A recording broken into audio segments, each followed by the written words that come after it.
It is great to see you guys here today. Go ahead and grab a seat and open your Bibles to Genesis 42. We're going to cover chapters 42 through 44 today. My name is Will. I'm one of the pastors here. If I've not had a chance to meet you, please come find me after the service. I would love to talk to you. Have a seat, Mom, please. Thank you. Fellowship's over. As always, we encourage you to come early, stay late, and meet some folks.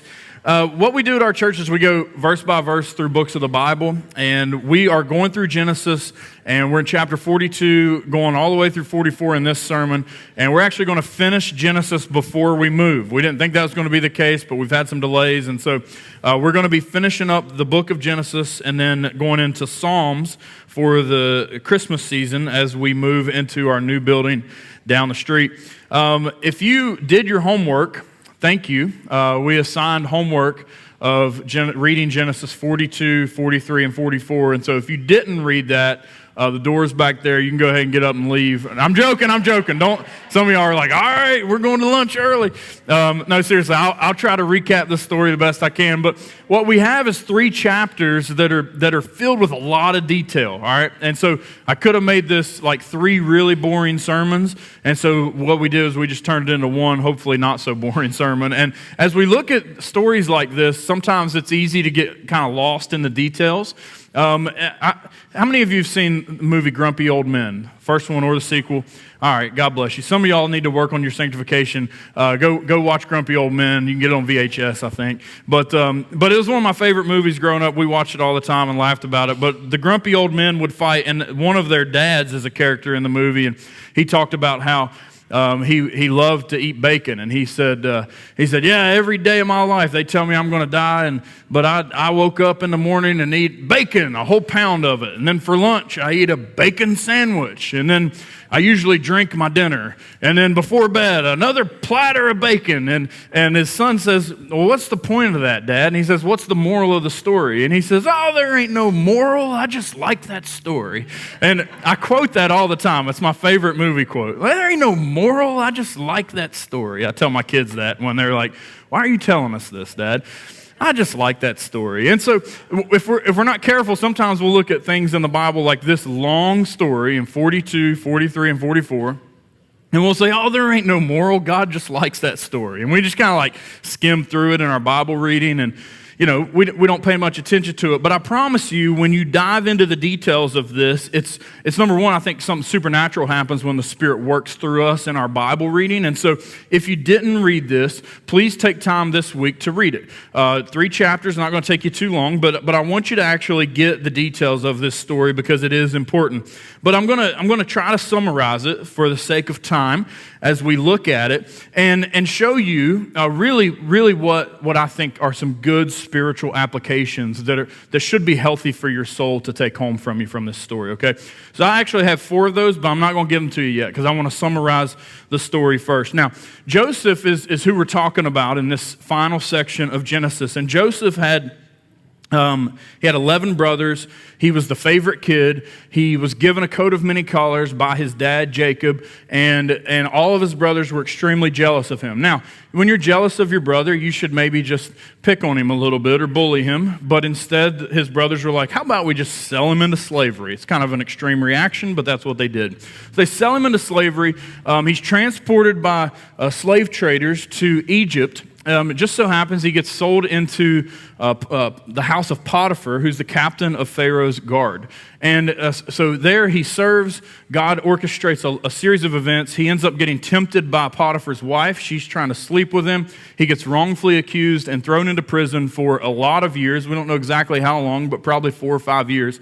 He's in prison. He interprets dreams that land him in Pharaoh's presence, to interpret a dream of Pharaoh given to Pharaoh by God. And God uses this dream to show Egypt and orchestrate the nations that there's going to be a great famine on the earth. 7 years of bounty happen, and Egypt stores up grain. Joseph is put in charge of this. The Bible instructs and tells us that he was second in command in all of Egypt.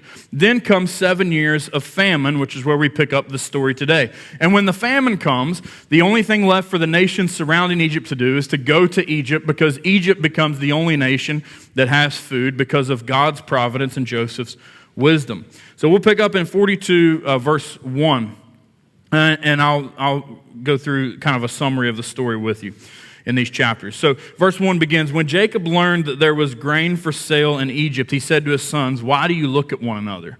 And he said, 'Behold, I have heard that there is grain for sale in Egypt.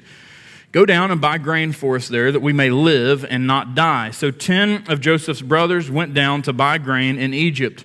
But Jacob did not send Benjamin, Joseph's brother, with his brothers, for he feared that harm might happen to him." First of all, I love how cranky old Jacob is. Jacob's at the end of his life here. He's an old man. He could fit well in the grumpy old men movies.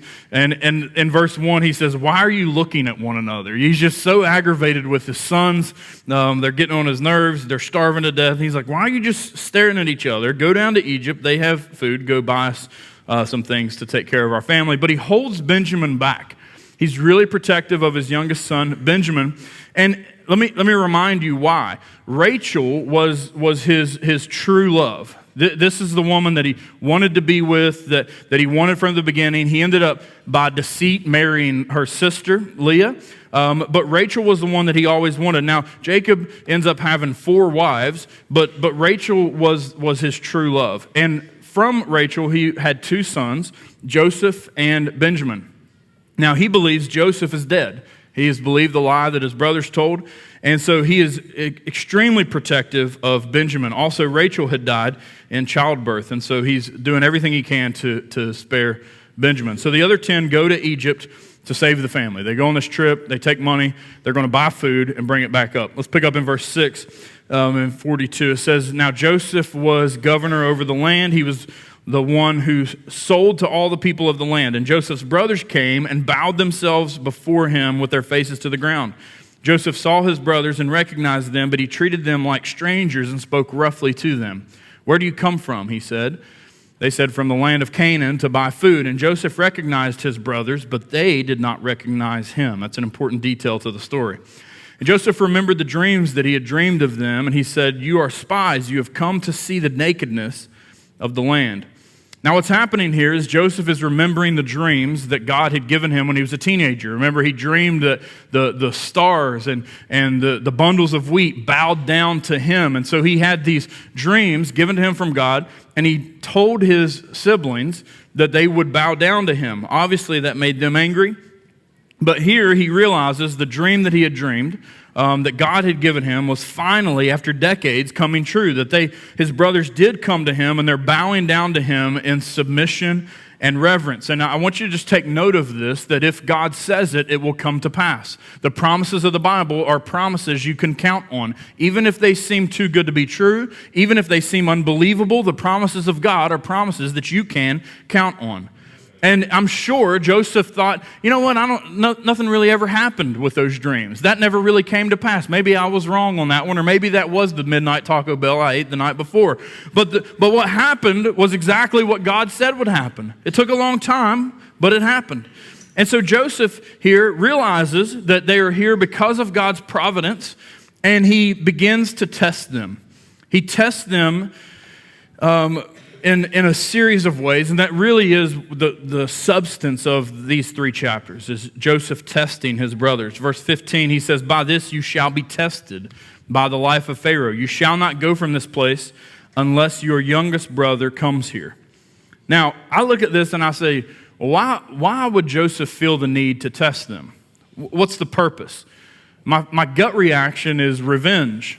Is he going to make them go back home and then come back to Egypt and do all this traveling just so he can play out some revenge on them? Well, although we might be tempted to think that, I don't think that's the case. His dealings are seen as righteous in Scripture. So I don't think there's any malicious intent. He's very forgiving when they finally do understand his identity.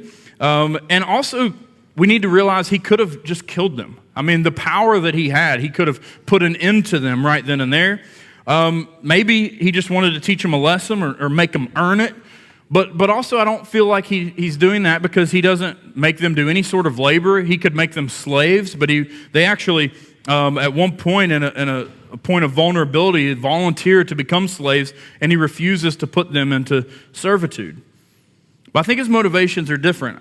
Number one, I think he wants to be reunited with his youngest brother, Benjamin. I think he misses his brother. There's a longing for family, and he wants his brother with him. But I think more than that, he's seeing if his brothers' hearts have changed. He's giving them a chance to prove that they have learned from their mistakes and that they have actually repented of their sin. And this is something that God does for us. A lot of us are uncomfortable with the idea that the Spirit of God would test us, but the Bible makes it clear that He does bring testing to us. We see a whole book of the Bible that's centered around this theme in Job's story. And so Joseph here, again, is a foreshadowing and a type of Christ to show us how Jesus actually interacts with us. And so there are tests to see what the motivations and desires of our hearts are that are in our lives. And so I think Joseph has given them a chance to, as Lloyd and Harry would say, totally redeem yourself, okay? So he's going to test them in this way. Now, so what Joseph does, he doesn't want them to go home and never come back, so he imprisons one of them. He holds back Simeon as collateral, while the other 9 go home with an abundance of food. He gives them food. He doesn't even let them pay for it. He returns and refunds the money that they brought to buy the food, and he sends it all back to take care of his family, many of whom nieces and nephews that he's never met. And so they go back, but he holds Simeon back to make sure that they return to Egypt.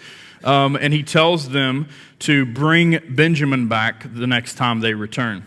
Now, Reuben tries to convince Jacob to let Benjamin return when they need to go back. Eventually, the food runs out. They got to make another trip to Israel. Simeon's just in a slammer, they presume. And so they want to go save him. And so Reuben tries to convince Jacob, hey, let us take Benjamin. They're not going to give us food unless we bring Benjamin. Joseph said he was testing us.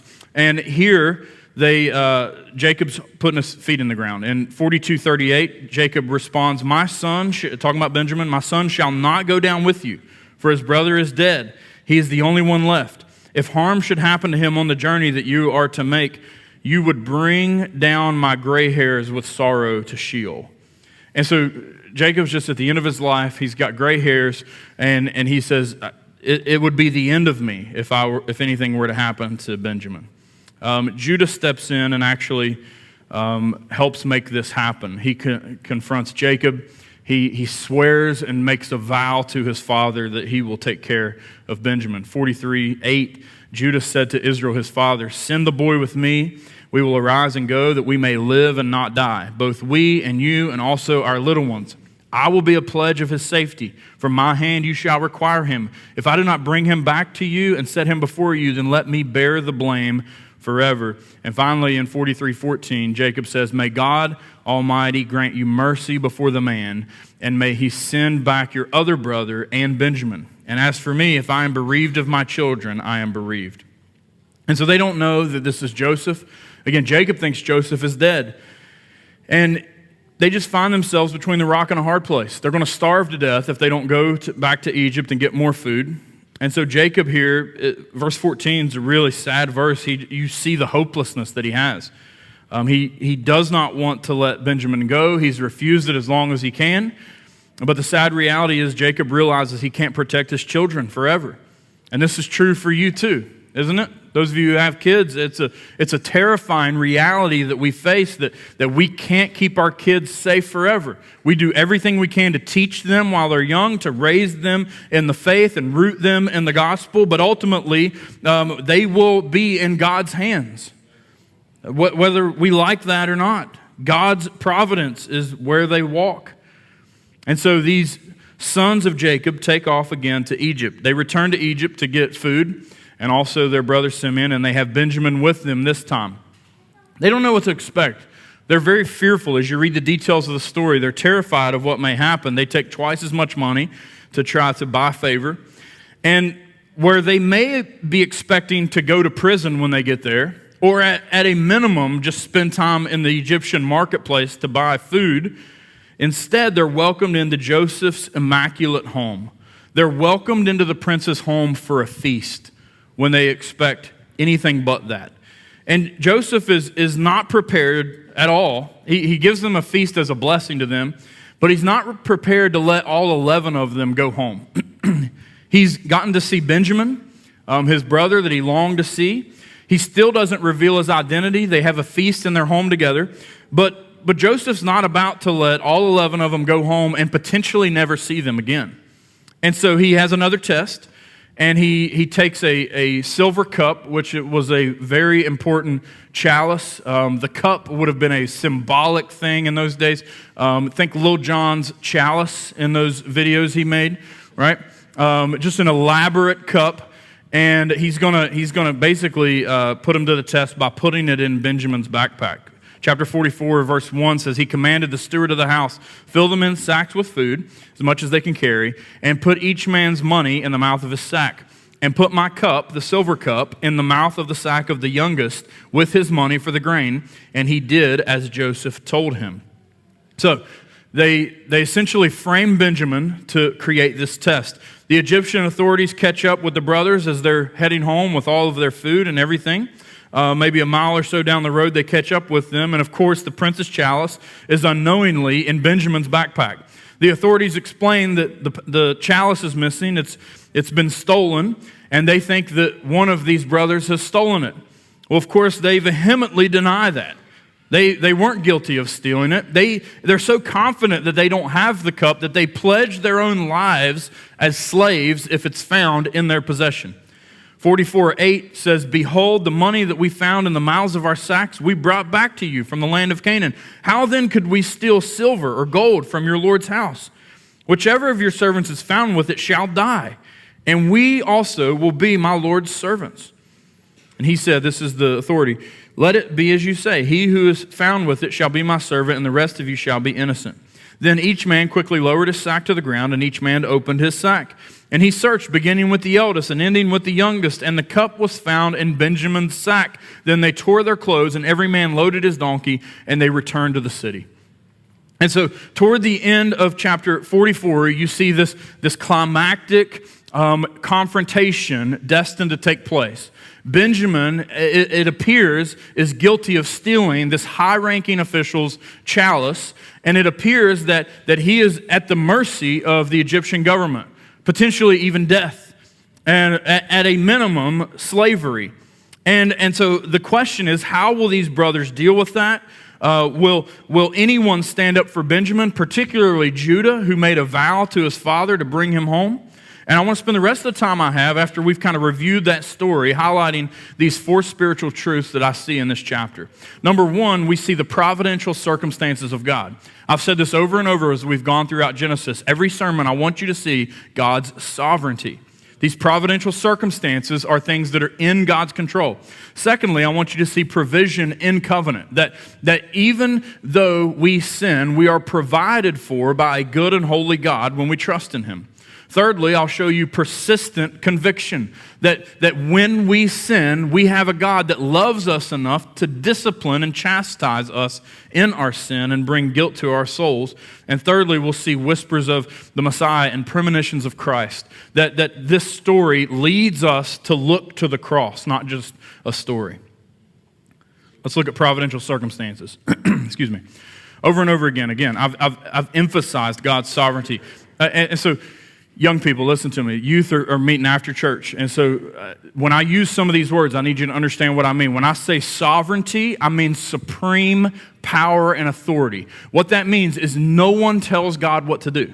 God does what He wants, when He wants, and how He wants. That's what we mean when we say God's sovereignty. And so providential circumstances means that God is working out His plan through the characters that we see in these three chapters. And God will have His plan come to fruition regardless of what they do. I mean, look at all the quote-unquote coincidences that happened. It just so happened that Joseph was sold at the time he was sold. It just so happened that he was in Potiphar's house. It just so happened that he had in prison the right prisoners around him. It just so happened that he becomes second in command in Egypt. All of these things will lead to God's providential plan to birth a nation that leads to 70 Jewish people, the sons of Abraham, coming to Egypt to then become a numerous nation to be led back into the land of promise. You see the reactions of Joseph and his brothers in this narrative as they sort of figure out God's had this planned all along. In 43:30, we see Joseph's emotions when he when he meets Benjamin again for the first time in decades. It says, then Joseph hurried out, for his compassion grew warm for his brother, and he sought a place to weep, and he entered his chamber and wept there. Here and other times in these chapters, Joseph is overcome with emotion. As he watches everything unfold, he begins to know and be assured of the fact that this is no coincidence. He begins to be confident that God's plan has perfectly come into existence. In the next chapter that I'll preach next week, chapter 45, verse 8 says, Joseph speaks to his brothers after he's revealed his identity, and he says, so it was not you who sent me here, but God. He has made me a father to Pharaoh and lord of all his house and ruler over all the land of Egypt. And so Joseph's thinking changes over time. It evolves as he begins to understand more and more and more that God has a plan for his life. The brothers also are amazed at the care that's given to him and the grace that is given to them, particularly when they expect to be thrown in prison, but instead they're brought into a feast of food. 43:33 says, they sat before him, the firstborn according to his birthright, the youngest according to his youth, and the men looked at one another in amazement. They're sitting at the prince's table, given all this free food, kind of like this glorious all-you-can-eat Egyptian buffet. Doesn't it sound good? And they're looking at each other and saying, how in the world do we get this? All of them are carried about by the hands of God within these providential circumstances, as we are as well. Our lives are carried about by the invisible hand of God. I want you to think of Joseph's story and how many times in his life up to this point that he could have looked around his circumstances and said, why and how did I end up here?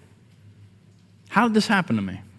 I was my dad's favorite. I had a coat of many collars. I was in line to achieve the best inheritance, the best job, all the favor, and now look at me. I'm naked and thrown into a pit. How did this happen? How did I get here? Or when he's in prison, wrongfully convicted of something he didn't do, and rats are eating his food, and he's sitting there looking around. How did I end up here? I was doing so well in Potiphar's house. I was in charge of everything. I was excelling at my job. How did I end up here? He would have, in those moments, never said, God put me here. It hadn't registered with him yet. He didn't understand that God was bringing about something even better. Until the end, though. Until the end. And at the end, he's able to change his thinking and see, okay, the pit, the prison, the palace, all of those things were orchestrated by God to save people's lives and to bring glory to my Creator. The reality is God didn't approve of the beatings. God didn't approve of the slavery. God didn't approve of the sin that the brothers carried out or that Potiphar's wife carried out. God didn't approve of the deceit. God didn't approve of any of that. It was all unjust, but God allowed all of it for a greater good. And as you look at your own life, I promise you there are unjust things that have happened to you. There are horrible things that you've had to grieve. There are tragedies all throughout your life. And you don't have to be happy with it. But you have to wrestle with the fact that God has allowed those things. Let me just give you the freedom this morning. You don't have to like that He's allowed those things. You don't have to be happy that He's allowed those things. Here's all I need you to know, is that God will work everything for the ultimate good. The Bible promises that. And if you're at a place where you can't see it because you're in the pit, that's the hope that you hold on to. In chapter 50, when Joseph looks back on his life, he can see the beauty of God's providential plan when he speaks to his brothers in 50:20. And he says, as for you, you meant evil against me, but God meant it for good, to bring it about that many people should be kept alive as they are today. You see, God is carrying us where He wants us to be. And that's not always where we want to be. In Ukraine, they have these buses that go through the city that are powered by electricity. They have these, it's like giant bumper cars. They like go up and they hook onto the power lines over the city. It's called the marshutka. And I love getting on those things because it's an adventure. There's always weird people on it. And I never know what's happening because I can't read the road signs, right? I don't know how the thing works, I don't know when to stop the bus to get off or anything like that. I'm just along for the ride. It's a carefree life. I'm just like, wherever we end up, hopefully not Russia, but wherever we end up, we're going to be there, And I, when I ride that thing, I'm just like a happy, clueless dog. You ever see dogs? There's not a thought behind their eyes. They're just going with the flow. There is a grace in that. And when I'm riding that bus and I don't know where it's going to stop, what I'm doing is I'm trusting someone else. I'm trusting someone that knows more than me. I'm trusting someone that speaks Ukrainian. I'm trusting someone that's taking me where I want to go. And this is how it is with God's sovereignty. You don't need all the details. You don't need to be able to read all the signs. You don't have to have it all figured out. You're trusting someone that knows more than you. You see, God's sovereignty will rarely take you where you want to be. There are a lot of preachers that will sell you this lie, that God's plan for you is what you want for you. It's very rarely that. God's sovereignty won't take you where you want to be. God's sovereignty will take you where you need to be. And if you're a Christian, that should be your desire. Your prayer should be, God, don't give me what I want, give me what I need. That's a dangerous prayer, but it is what we are called to as believers. And so we trust God's providential circumstances. Secondly, what we learn from this story is provision in covenant. That we see that the children of the covenant, Jacob's sons, are provided for graciously by God. They don't deserve to live. The things that they've done, the things that they've lied about, that selling their brother into slavery, all of these things, just damn them. They deserve nothing but God's wrath, but yet God continues to take care of them. The provision by Joseph in Egypt for the family of Jacob and Israel is meant to show us God's sovereign provision for us when we trust Him, when we're in covenant with Him, even when we sin and don't deserve it. We're provided for by God. I promise you, you have been blessed. I promise you, if you look, you might not look this week or this month or this year, and you might say, I'm having a rough time, but I promise you, if you look in your life, you have been given more than you deserve. 42:25, Joseph gave orders to fill their bags with grain and to replace every man's money in his sack and to give him provisions for the journey. This was done for them. There's just an abundance of grace. They take money expecting to buy grain. They get the grain, they get the money back, and then they give more treasure and provisions to them. It's an incredible amount of grace. It's actually an amount of grace that terrifies the brothers. When they get back home, they're like, we're going to die. Like, we have the Egyptians' money, we have their food, they're surely coming for us. It reminds me of, remember when we were in lockdown and the government started sending us checks? You remember that? That was a wild time, wasn't it? Y'all forgot about it till just now. You're like, those were the days. And I remember getting that money, it just like hit my bank account, and I got a lot of kids, so it was a high dollar amount. And I was like, should we spend this? Like, is this right? Like, if, I'm talking to Amanda, I'm like, if we spend this, like, are there like secret IRS agents undercover at Best Buy? Like, are they like, is that stimulus money you're using there? Like, it just made me nervous, right? And this had to be how the brothers felt. They go back home, they got all this money given to them by the Egyptians, and they're like, what should we do with this? Like, we're all the way back home here.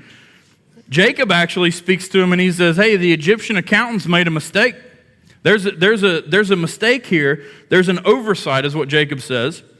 And so he thinks that they're going to be in big trouble. But in reality, what's happening is they're just being sovereignly provided for by God. Graciously provided for.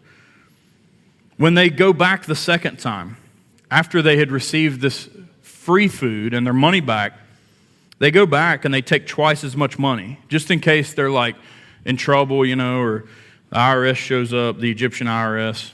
And when they go to Joseph's house, they get really worried and they try to settle their account. Look at 43:18. Let me read a little bit longer section here. 43:18 through 23. It says, the men were afraid because they were brought to Joseph's house.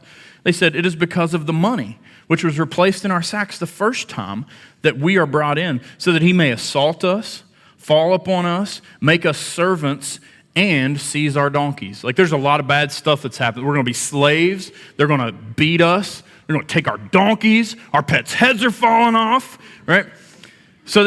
Verse 19, so they went up to the steward of Joseph's house, and they spoke to him at the door of the house, and they said, "Oh, my lord, we came down the first time to buy food. And when we came to the lodging place, we opened our sacks, and there was each man's money in the mouth of his sack, our money in full weight. So we have brought it again with us. And we have brought other money down with us to buy food.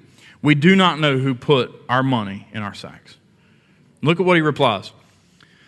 The accountant, the steward of the house, treasurer, if you will.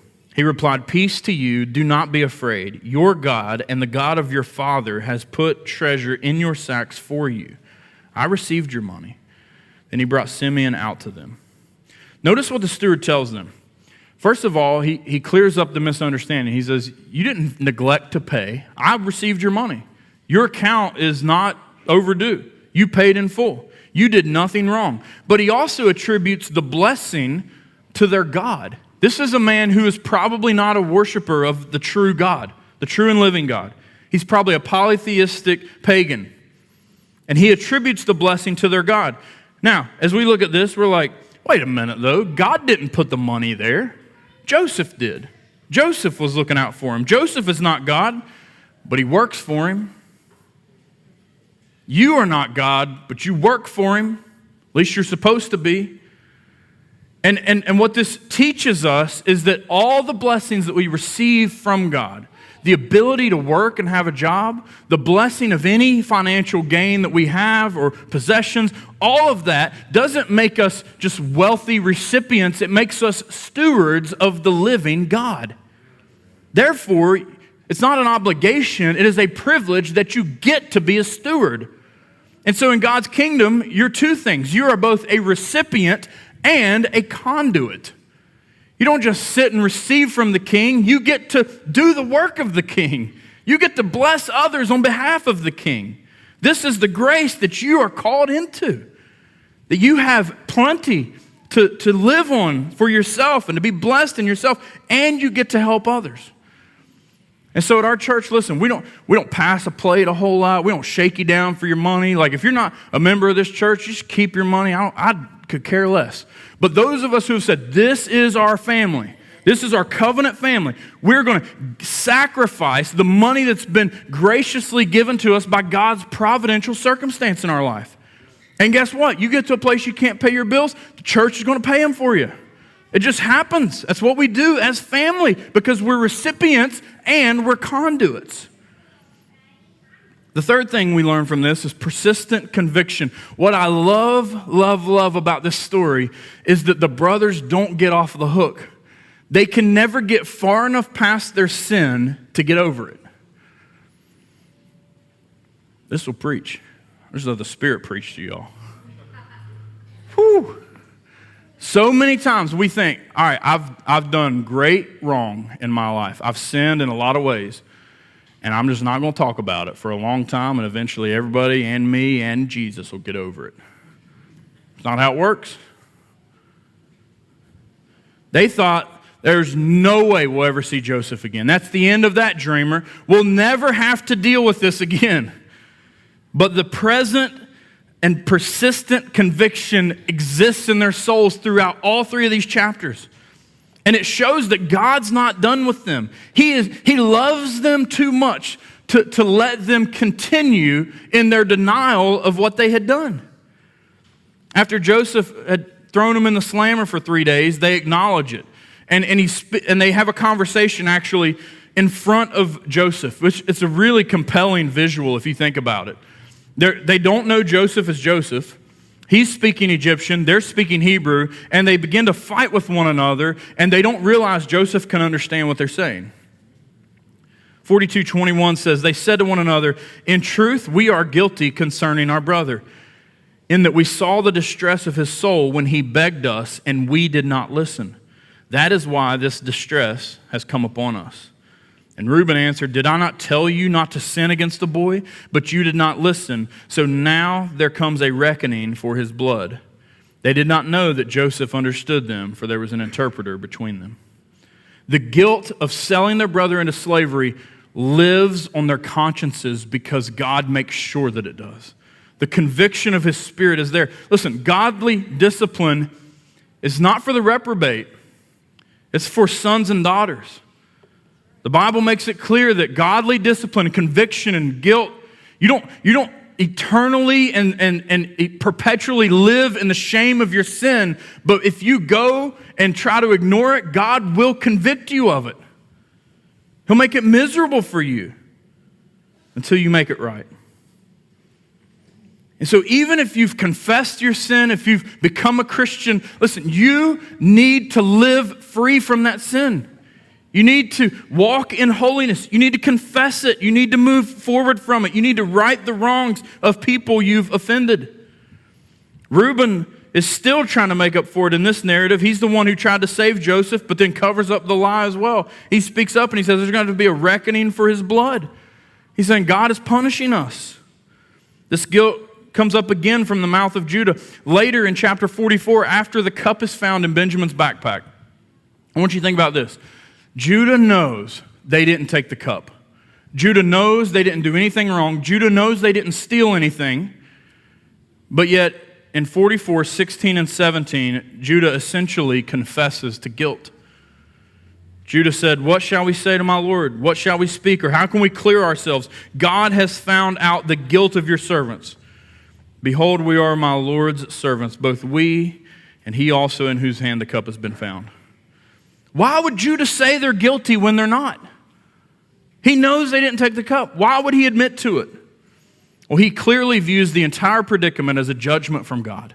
He has given up trying to clear his own name. He has given up trying to make himself look good. Listen, your guilt of your sin might be hidden from everyone else, but it is not hidden from God. Forget about what people think about you. Stop trying to make yourself look better than you actually are. Live in genuineness and honesty with a faith community and own up to the fact that you are a messed up person, a jacked up sinner, saved by grace, who needs grace each and every day that you live. Judah was forced to return to the one he had sinned against in order to be saved. In order to have his next meal, he had to return to the very one he had sinned against. This is all of our stories. We have to come to Jesus, whom we have sinned sharply against, and acknowledge our guilt before him before we're ever saved by him. We have to be willing to acknowledge the fact that we deserve nothing but hell before we can get heaven. And this begins the premonitions of Christ, this foreshadowing of the Messiah, this teaching of Jesus that exists in the Old Testament before Jesus becomes a man. Again, Joseph is a type of Christ. As the nations come to him, it reminds us of the nations coming to Jesus. His story points us to the coming Messiah in the Jewish nation, Jesus Christ, and the Savior of all nations. All nations come to him. He puts his brothers in a pit for 3 days, just as Christ raises on the third day. Joseph releases them on the third day. In 42:17, he put them all together in custody for 3 days. And on the third day, Joseph said to them, "Do this, and you will live, for I fear God." The word live is a salvific term that he speaks to his brothers. He is telling them how to obtain salvation. Salvation, another Bible word, just means deliverance from destruction. If you want deliverance from destruction, for Judah and the other brothers, they were facing destruction through starvation and the famine they were in. And he says, if you want to be delivered from that destruction, here, I'll tell you what to do, as he releases them on the third day. Jesus raises on the third day, and he says, "Come unto me, all you who are burdened and heavy laden, and I will give you rest." He will save our souls. This is how we are to be saved. Romans 5:8 says, "But God shows his love for us, and that while we were still sinners, Christ died for us," a doctrine we call substitutionary atonement. Atonement means to be at peace with God. It's in the word, at atonement, at one-ment. We are at one with our Creator. Substitutionary is a word that describes Jesus in our place. The way that we are at peace with God is Jesus took our place. Jesus took our place under the wrath of God, and we took Jesus' place under the blessing of God. There's this reversal that happens on the cross as Jesus was treated like you should be. And you who have repented and trusted in that are treated as Jesus should be. Just as The big brother in the family of Jacob stands up for the little brother. Jesus is our big brother standing up for us, helpless and needing him. Surprisingly, at the end of chapter 44, it's Judah, not Joseph, who's the most prominent picture of Jesus. And it's a beautiful redemption story. Judah is one of the most deplorable characters in these 3 chapters, and the chapters before as well. When Joseph was originally sold into slavery, Judah, if you remember, was the one that said, you know what? Let's not just kill him, let's make some money off of this. Judah's the one that goes on his little trips and buys prostitutes. Judah's the one with all these weird things in his family. Judah's the one just like wrecking his life. And here at the end of chapter 44, Judah's the one that steps up and say, I'll step in place of my brother Benjamin. 44:32 says, for your servant became a pledge of safety for the boy to my father, saying, if I do not bring him back to you, then I shall bear the blame before my father all my life. Now, therefore, please let your servant remain instead of the boy, as a servant to my Lord. Let the boy go back with his brothers. For how can I go back to my father if the boy is not with me? I fear to see the evil that would find my father. This is a picture of the gospel. It's a picture of biblical substitution. Judah, uncoincidentally, is the direct ancestor of Jesus Christ. It is through Judah's lineage that Jesus will be born. Jesus is called the Lion of Judah. And so as Jesus comes as the great substitute, we have a whisper and a foreshadowing of that in Judah as he stands and faces Joseph, his brother, not knowing it's his brother, and big brother says, I'll take Benjamin's place. I'll step in his place, and I'll be a slave my whole life as long as you let the boy go. This is what I preach week in and week out, that you need to fall upon the gracious substitution of Jesus Christ in your place. It's what your whole existence is about, that Jesus died in your place, took all of the damnation off of you, and gave all of the spiritual blessings that he rightfully owns onto you, blessing you with every spiritual blessing in heaven. And no matter what comes to you, he's promised to take care of you. He's promised to provide for you. He's promised that his sovereign circumstances are good and that his plan for you is redemptive.